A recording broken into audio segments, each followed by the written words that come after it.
अस्सलामुअलैकुम वरहमतुल्लाहि वबरकातुहू। मेरा नाम रोहान परवेज़ है और हम लोग यहाँ पर सुकैफ़ा बनु साइदा के यहाँ पर आए हुए हैं और अल मुअल्लिम ग्रुप हज हज़रत मौलाना फ़ुरक़ान साहब के साथ आए हैं और माशाल्लाह से बहुत अच्छा हमारा ये सफ़र रहा है। मक्का और मदीना की ज़ियारत हमने जो है वो बहुत ज़्यादा माशाल्लाह से की हैं।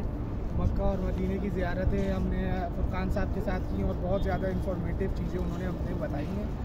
और यहाँ पे आने का एक बहुत अच्छा फ़ायदा ये हुआ है कि एक तो हम उम्र की चीज़ें सारी सीख कर आए हैं और लास्ट टाइम भी यहाँ हम लोग आए थे 2017 में हमने उम्रा किया था, लेकिन किसी और के साथ तो सीख कर नहीं आए थे, तो जिसकी वजह से दम वगैरह भी पड़ गए थे। लेकिन अल्हम्दुलिल्लाह इस दफ़ा जो है वो सीख के आए हैं, हर चीज़ प्रॉपर प्रिपरेशन के साथ आए हैं, तो बहुत ज़्यादा मज़ा आ रहा है। और फ़ुरक़ान साहब के साथ और मक्का और मदीना के जो हमारे होटल थे वो भी बहुत ज़बरदस्त थे।